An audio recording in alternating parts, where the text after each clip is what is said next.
Ancient people saw them as messages from the gods, as supernatural winds that blew from the realm of spirits.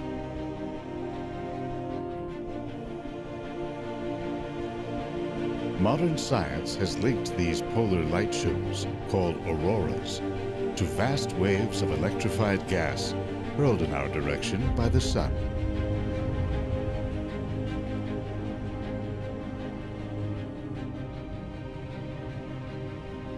Today, researchers from a whole new generation see this dynamic substance, plasma, as an energy source that may one day fuel humanity's expansion into space.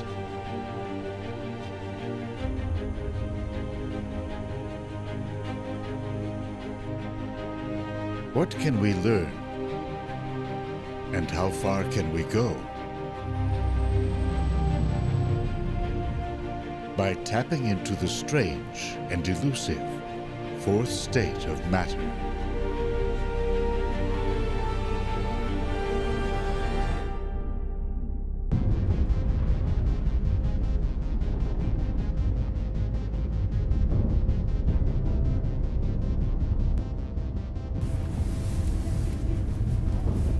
A small cadre of scientists has come to Fairbanks, Alaska, to realize what may seem an impossible dream: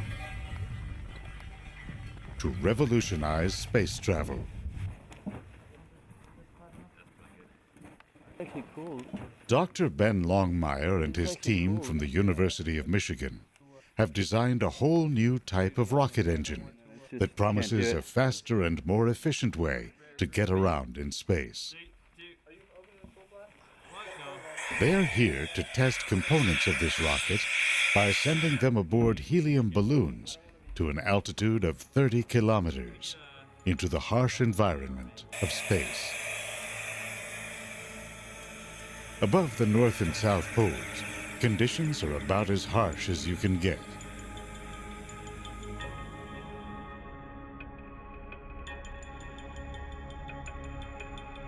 Our planet is bombarded with a steady stream of charged particles from the sun.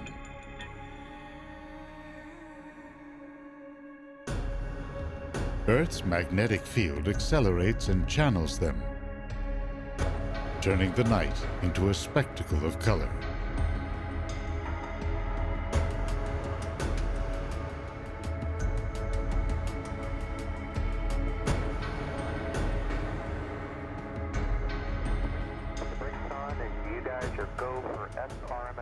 While most astronauts train to live and work in zero gravity, or to move around in bulky spacesuits, these would-be space explorers are preparing to negotiate some of Earth's harshest environments. Once they launch their payload, it will rise slowly into the upper atmosphere.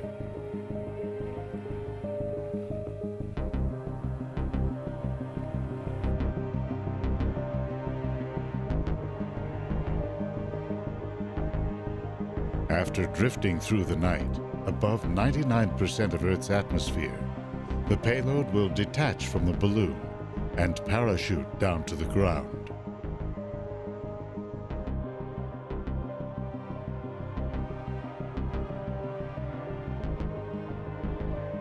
The team must be prepared to retrieve it across a large stretch of Alaska's snowy wilderness.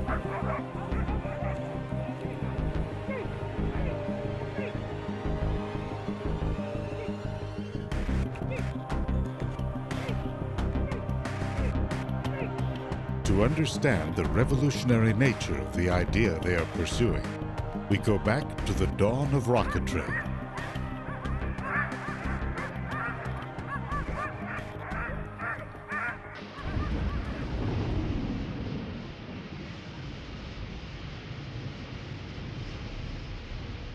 In over 100 years, the technology of a rocket has hardly changed. Fill a cylinder with volatile chemicals, Contact! Yes, then ignite them in a controlled explosion. The force of the blast is what pushes the rocket up.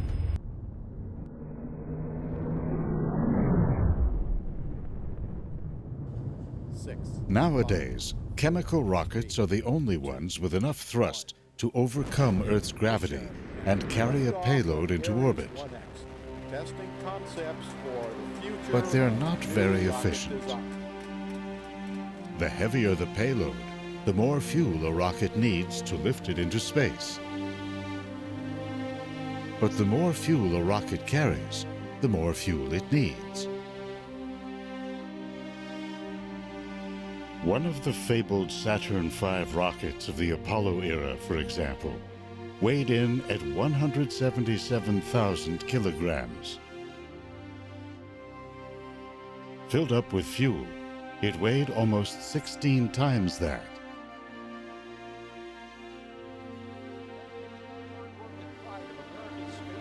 The space shuttle, with maximum payload, weighed about 100,000 kilos.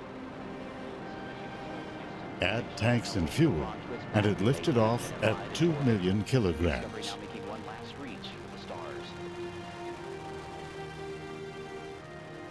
Regardless of weight, for a spacecraft to escape Earth's gravity, it must reach a minimum speed of 40,000 kilometers per hour.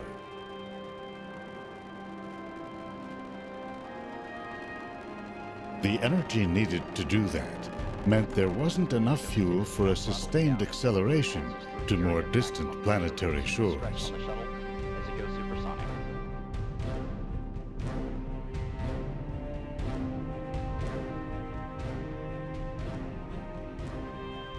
Most missions beyond Earth have relied instead on their initial launch speed to coast to their destination.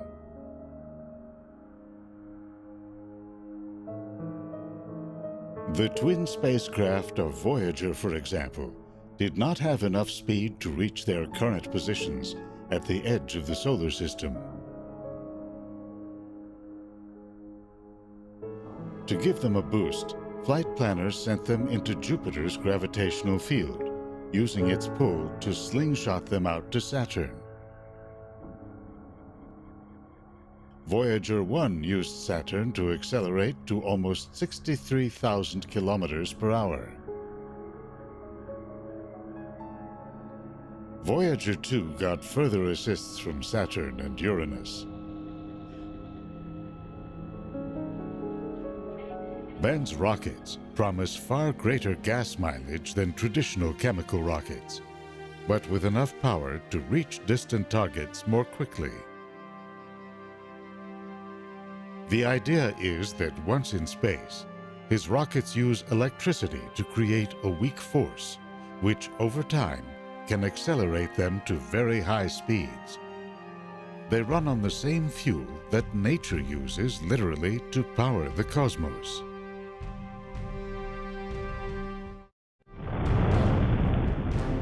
Not long after its explosive beginnings, the universe was awash in vast stores of hydrogen gas. But even as the universe continued to expand, gravity drew clumps of matter into ever denser concentrations. The earliest stars took shape, immense balls of hydrogen gas hundreds of times the mass of our Sun. As they contracted inward, they heated up and ignited. Intense radiation now began to flow through the voids. That had the effect, all through the universe, of stripping electrons away from the primordial gas. The universe became filled not with solids, liquid or gas, but with a fourth state of matter, plasma. On our planet, plasma occurs only in rare circumstances. In a hot flame, a bolt of lightning, or in a blown electrical transformer. Made up of negatively charged electrons and positively charged ions, plasma is in most cases electrically neutral, since the charges balance each other out. That led the physicist Erwin Longmier in the 1920s to compare it to the clear liquid plasma that carries blood cells through our bodies.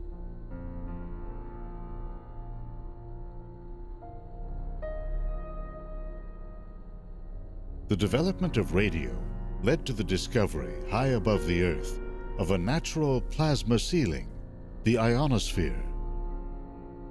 It hovers above us, reflecting some radio frequencies and absorbing others. Its importance became clear when engineers noticed that radio waves could, under some conditions, travel beyond our line of sight.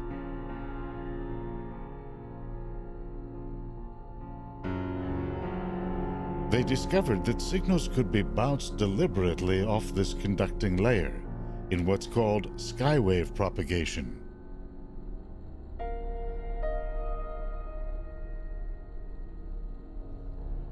In World War II, a whole new age of global communications came of age when radio was used to execute complex worldwide logistics of troop and ship movements.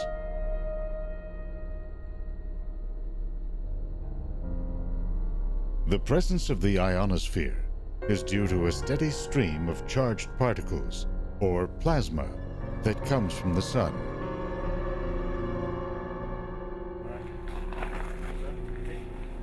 A spacecraft with complex computer components must be able to survive constant exposure to these particles.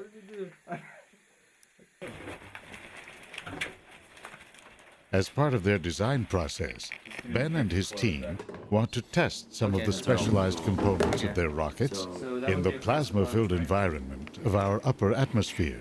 Got it down. I think it's just the sun. Yeah, I think that one's okay. Alright, yeah. I'll wrap the middle one though. Or I can just wrap it. These components will be mounted on a simple frame attached by rope to a high-altitude balloon. Hold on, they're not oriented the same. The frame is also outfitted with an array of novel sensors to take independent readings. One holds a colony of bacteria. The idea is that the bacteria itself can detect radiation. So it mutates in a certain way or in a very known way that when you send it into an environment with a lot of cosmic rays and a lot of perhaps X-rays from the aurora itself, it mutates. And so we'll detect sort of the level of radiation that it's exposed to by looking at these mutations after we recover the bacteria from flying it to the edge of space in these balloon capsules. Jordan, you got the camera or wait a second. Another is a series of tiny GoPro cameras converted to record the intensity of infrared and ultraviolet light, normally hidden from the human eye. We want it to kind of puff up so we know it's replaced all the air. The team uses argon gas to insulate instruments against the cold, with chemical packets added for warmth. So this test, we're doing normal video, version 70 firmware. They stabilize the frame with tiny gyroscopes and outfit it with GPS devices for tracking.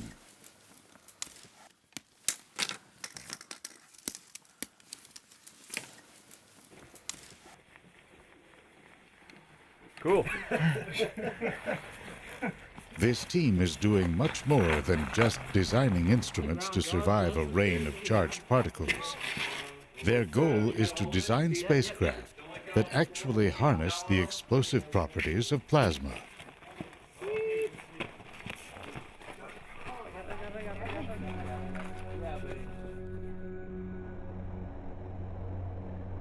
Unlike most matter on Earth, plasma conducts electricity and responds to magnetic fields.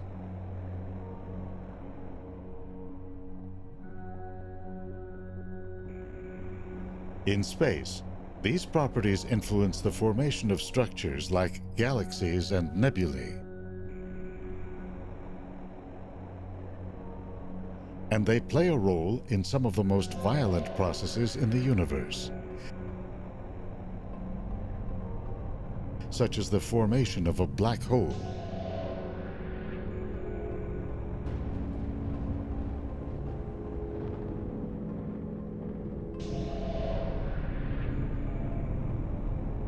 it forms in the wake of a giant star's death when matter collapses into its core.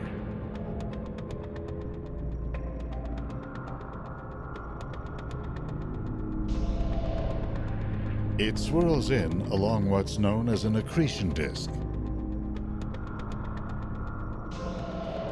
Magnetic fields take shape on the disk, rising and twisting around the polar regions.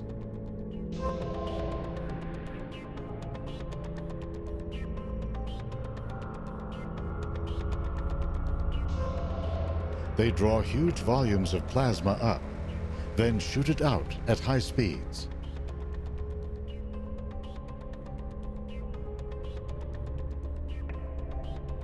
These plasma jets can extend far beyond the largest black holes. You can see them blasting continuously from the centers of galaxies, reaching thousands of light years into space.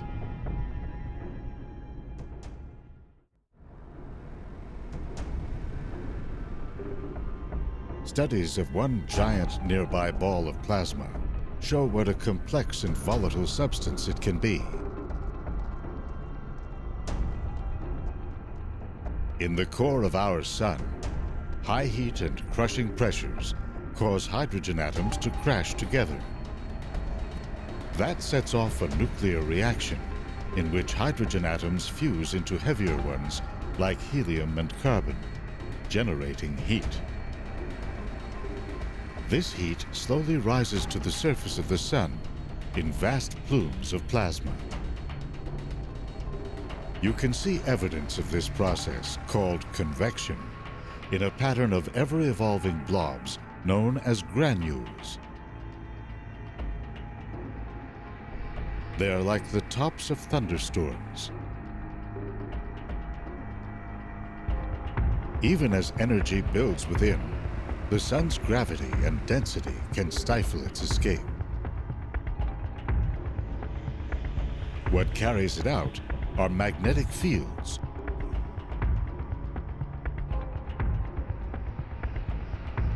They twist and wrap around, channeling energy to the surface.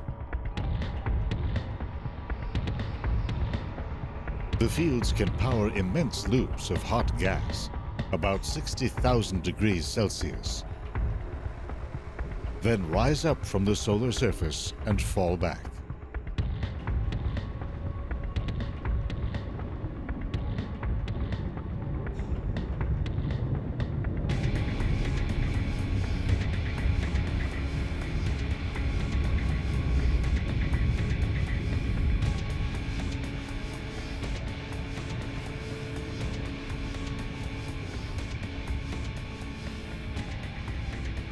The largest eruptions, called coronal mass ejections, can reach up to 3 million kilometers per hour as they hurtle out across the solar system.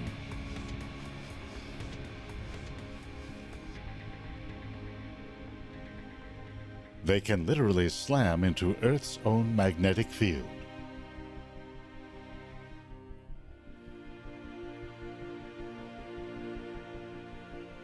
Because solar particles are charged, a portion follows the orientation of Earth's magnetic field lines. Finding an opening at the poles, they race down into the atmosphere.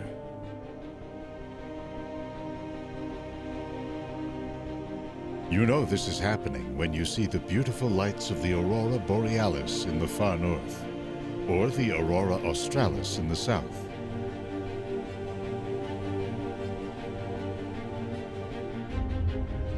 They appear when charged solar particles collide with oxygen molecules in the upper atmosphere, causing them to glow blue, red, and green depending on altitude.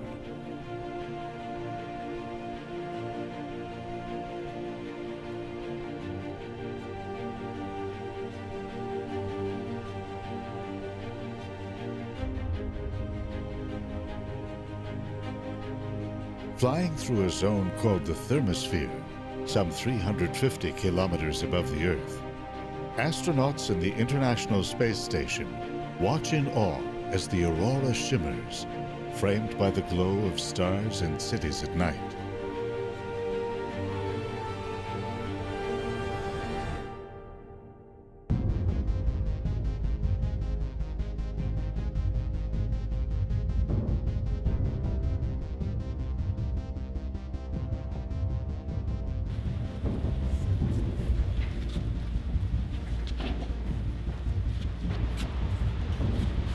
Back in Michigan, Ben and his team have set up a lab to pioneer a whole new generation of plasma rocket engines.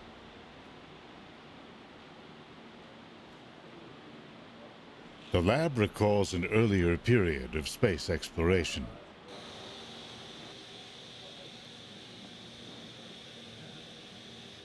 It features a giant vacuum chamber built in the 1960s in hopes of winning a contract to test Apollo moon rovers. As part of all the facility upgrades that Roland has done for the X3, some of these should be able to... The chamber has given this small university team the ability to accelerate their research into the physics of plasma and rocket engine design. The tubing for the gas lines don't affect the thrust measurement. So by having these extraordinarily flexible wires, these wires...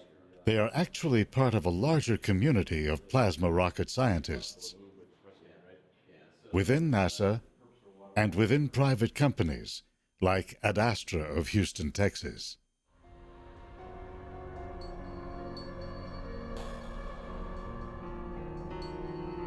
Because plasma does not occur naturally on Earth, the challenge is to create it, then harness it.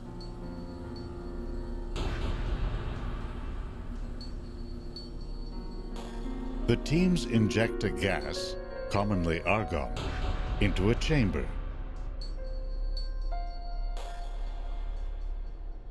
They bombard it with radio waves, which strip electrons from the gas and turn it into a plasma. The soup of electrons and ions accelerates as it moves through a magnetic field generated by superconducting magnets. A second radio blast heats it up to 1,000,000 degrees Celsius. That's enough to blast it out and propel a spacecraft.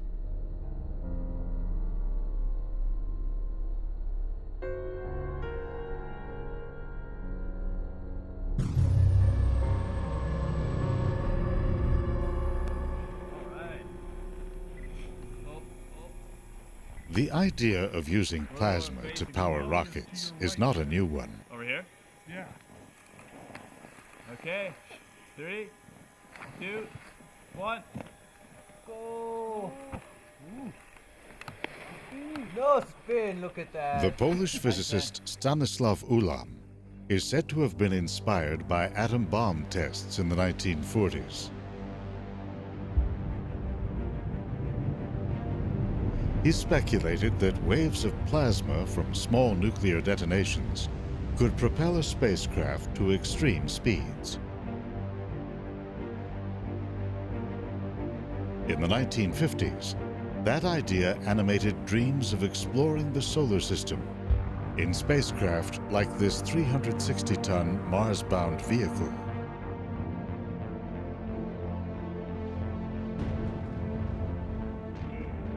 The idea gained funding in the Orion project, with the idea of driving a spacecraft with nuclear pulses and landing on Mars in only a month.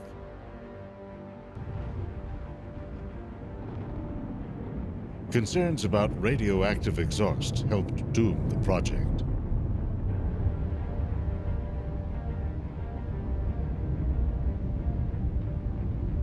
Plasma rockets, energized by nuclear reactions, were revived in the Daedalus and Nerva projects of the 1960s. And again at the beginning of this century, as part of a proposed journey to Jupiter's moon Europa. Rising costs killed that mission.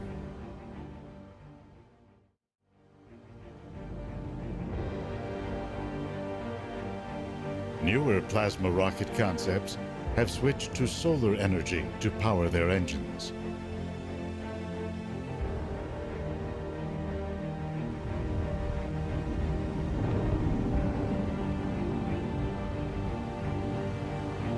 Among the most ambitious, the Dawn mission was sent into orbit aboard a Delta II rocket in the year 2007.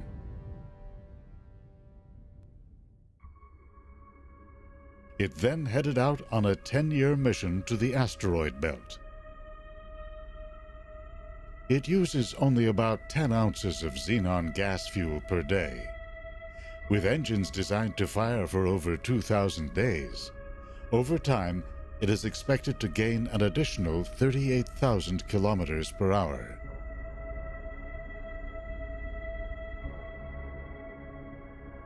After a gravity assist from Mars, Dawn arrived at the asteroid Vesta in 2011.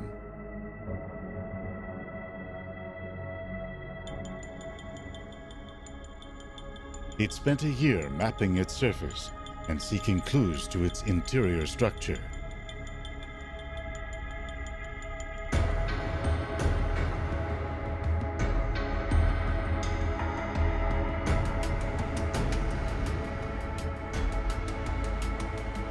Now headed for Ceres, a dwarf planet located within the asteroid belt, Dawn will be the first probe ever to visit.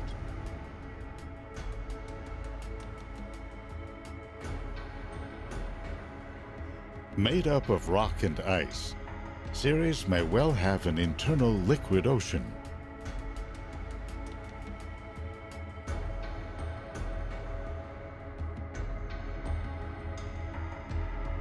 It takes us back to the formation of the solar system, when objects like this grew and developed into planets.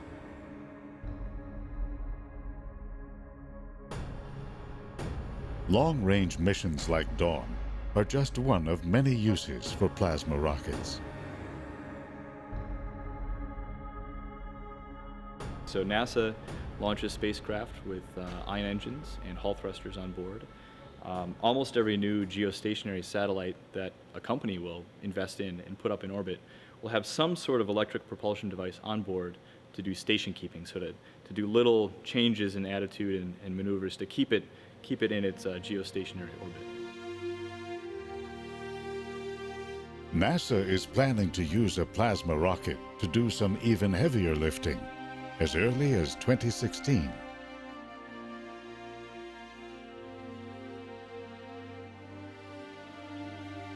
Flying at an altitude of 350 kilometers, the International Space Station whips around the Earth every 1.5 hours. To stay aloft, it must maintain a speed of 28,000 kilometers per hour.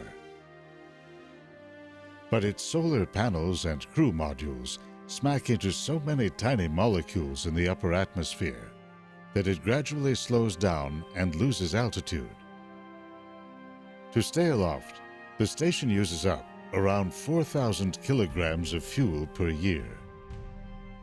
That fuel must be flown up from Earth, which in turn reduces the amount of food, water, people, and equipment that a resupply mission can deliver.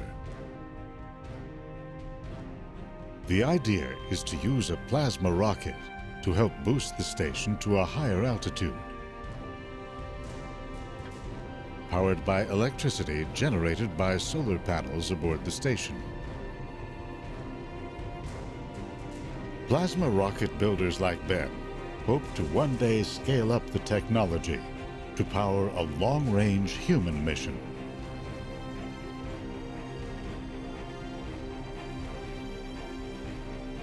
After weeks spent accelerating in Earth orbit, the rocket would make a break for Mars. Cutting flight time from a year to several months would lower costs and crew hazards.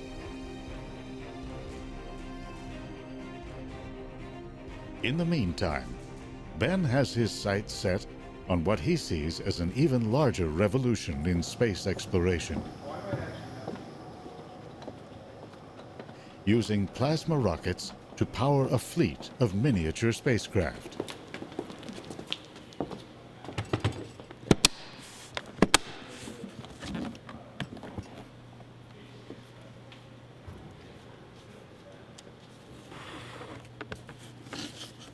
Ben's rockets are so small that they can fit into your carry-on luggage.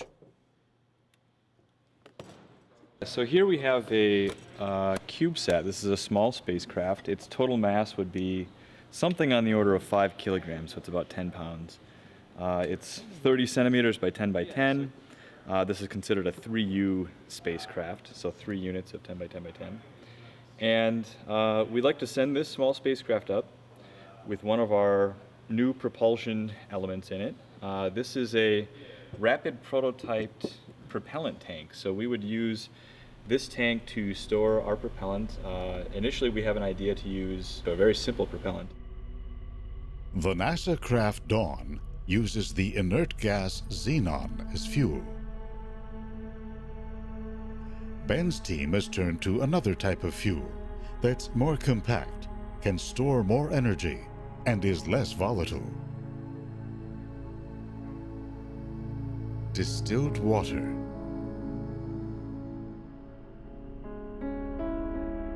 We'll ionize that propellant with radio waves, and that'll form a plasma. So we'll strip off some electrons. We'll have this sea and collection of ions and electrons. We then accelerate, we superheat that plasma, and then we accelerate it through a magnetic nozzle. So the plasma never touches a material boundary, so it doesn't cool off. All of that would be contained within this spacecraft. So the propellant tank is designed to be the right size and dimension, and we'd have a propulsion module within the CubeSat itself. This is an early prototype circuit board, just this component that would sit inside of the CubeSat, and it would take the DC power from some sort of solar panel on the surface, change that DC power into our radio waves that we need to ionize the propellant into a plasma.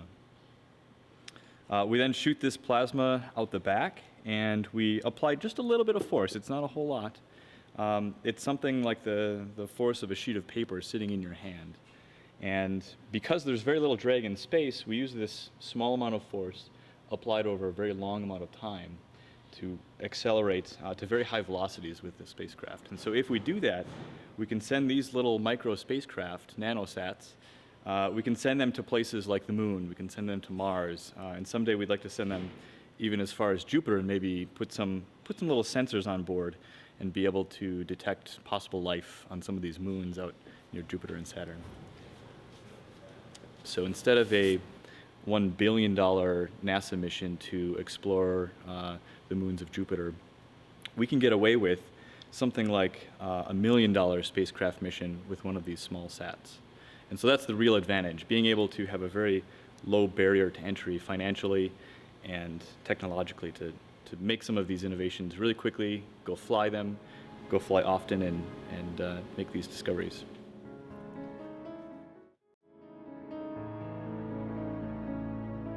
Already, hundreds of micro, nano, and even smaller satellites are in orbit. They get into space by piggybacking on commercial or government launch vehicles.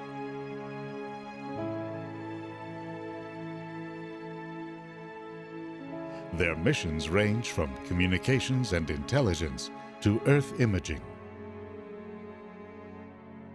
Because the cost of building them is so low, the number of tiny satellite missions is on the rise. Yeah, there was no other satellites up there. With an array of plans already materializing, the team is tapping into satellite traffic and orbital communication systems. Looks like we won't quite go over to the ground station here.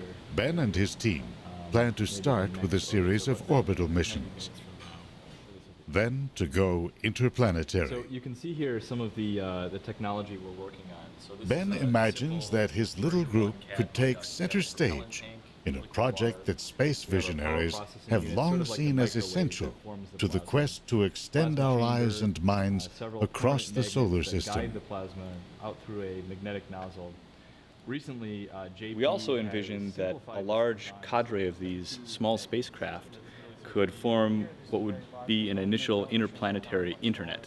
So you can think about a large number of these spacecraft orbiting the Earth, orbiting the Moon, being spread out between the Earth and Mars, and providing little data relays between all of those positions so we can get a lot of data back and have the beginnings of a real solar system internet going beyond the Earth. Well, as long as it's beeping like that, you have to shorten it to get into your growth.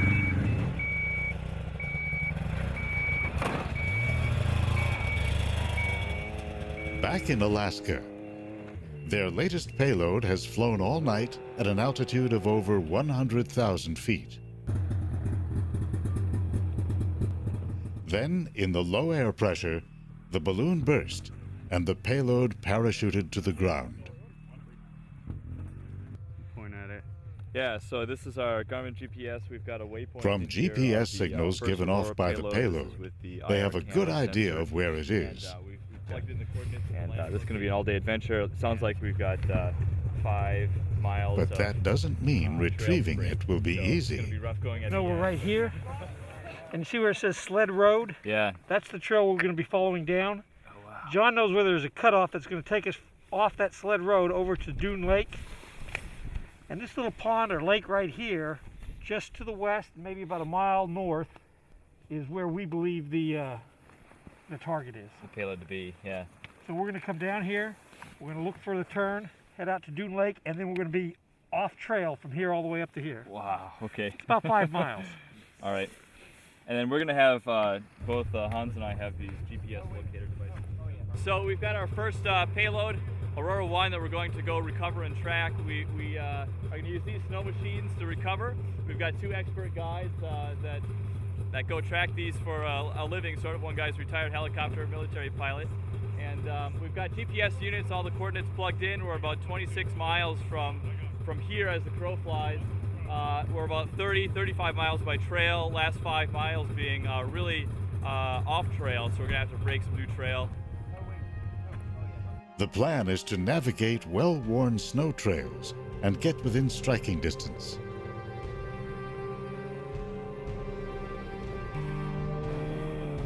But if the payload has landed away from the trails, they'll have to brave wilderness landscapes and deep snows.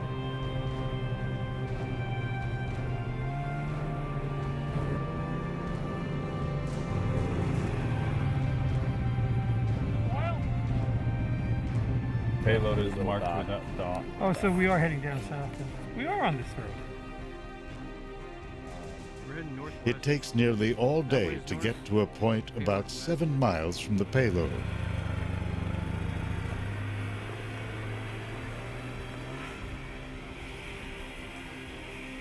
Team members set out across hills and ravines.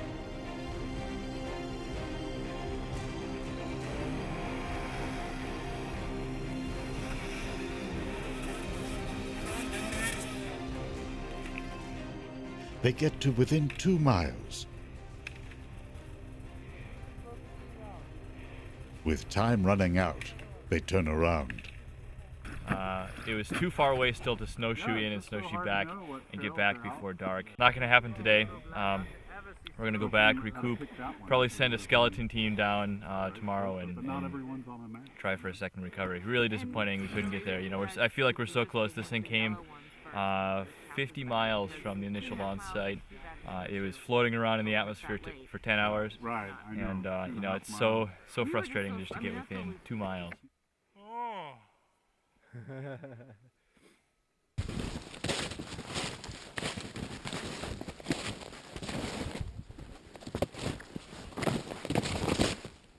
The next day, a long hike on snowshoes finally gets them to the payload.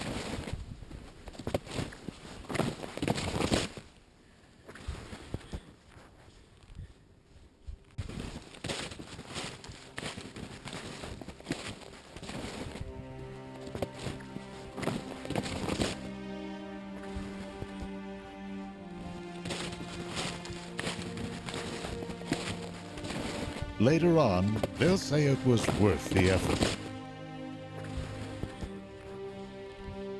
One of Ben's goals is to help boost a whole new approach to space travel that's now emerging.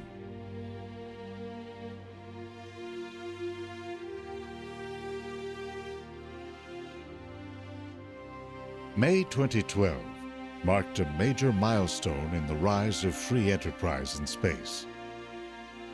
The SpaceX company successfully docked an unmanned space capsule with the International Space Station. It followed that up 6 months later with the first commercial resupply mission. And launch of the SpaceX Falcon 9 rocket as NASA turns to the private sector to resupply the International Space Station. That's just the beginning. NASA is looking to companies to supply orbital launch services and to be long-term partners in future manned missions beyond the moon. Hoping to make big bucks, companies are developing orbital habitats and space planes, laying the groundwork for missions geared to mining, exploration, and even tourism.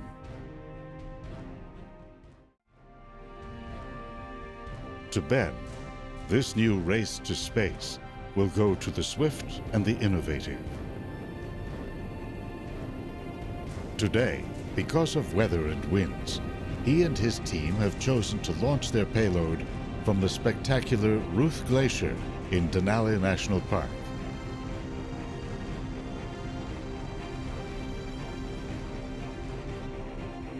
Amid the rugged terrain, this immense river of ice sweeps down into a perfect natural runway.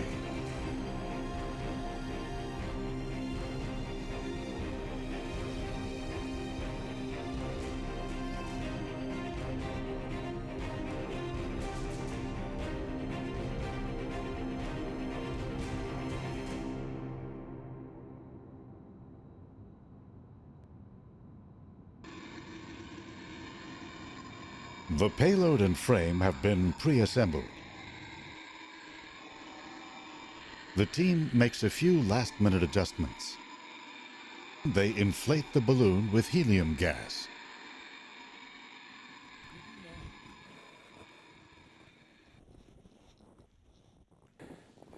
With dusk approaching, balloon and payload are ready.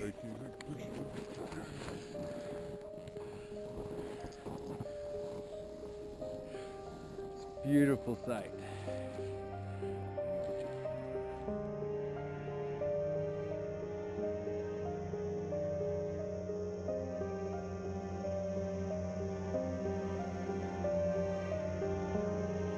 Got positive buoyancy. Both GPS devices are on and locked. Last camera check. Do a pan of the team.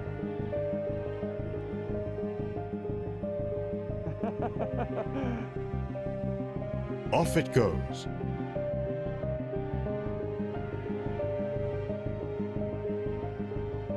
The balloon drifts up through the dense polar air.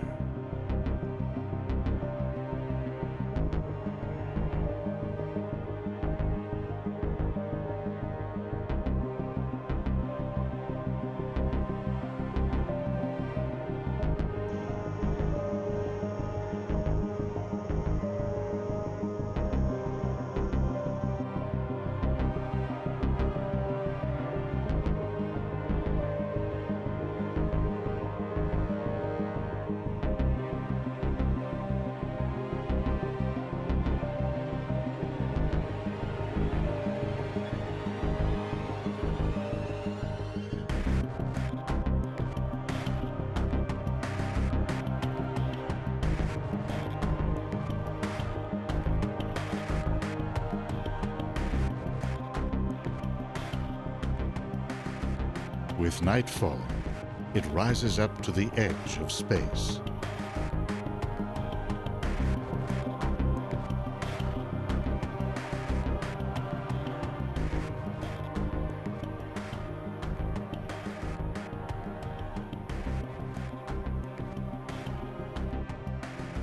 Meanwhile, overhead, a solar storm is raging.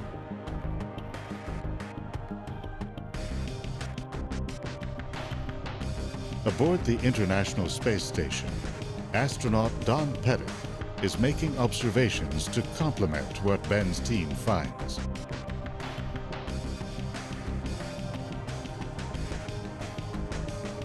He passes over the Arctic several times during the balloon's flight.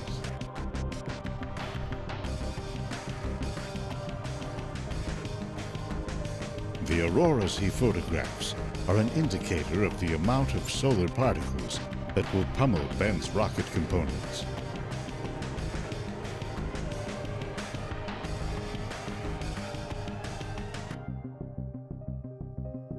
This is a time of high solar activity, approaching the peak of an 11-year cycle.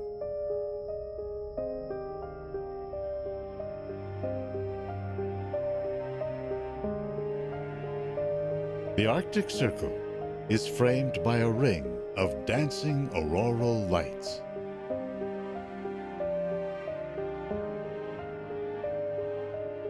Curtains of green and red and blue drape our planet's graceful curve.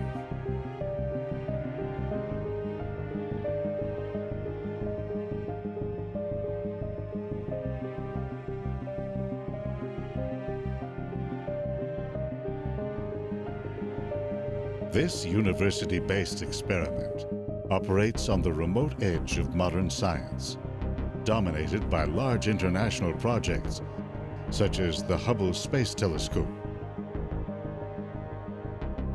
the International Space Station, or the Large Hadron Collider.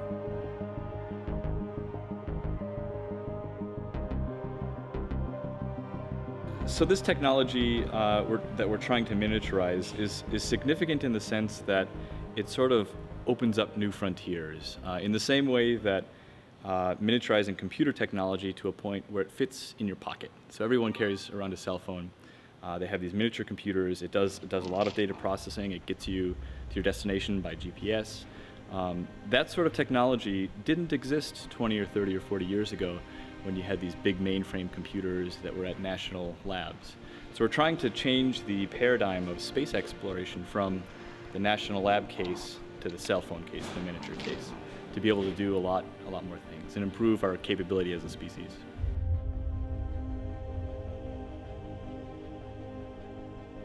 Working small, Ben's team believes they are onto something big.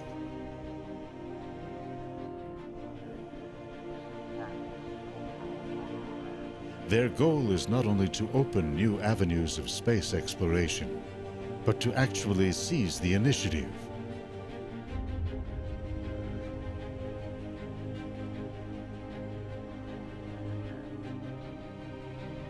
It's a romantic idea of individuals challenging the odds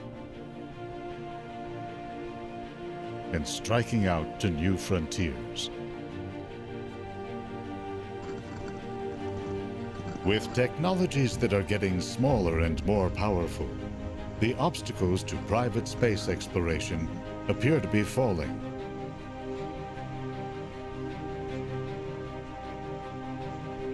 Who will hold back this new breed of explorer?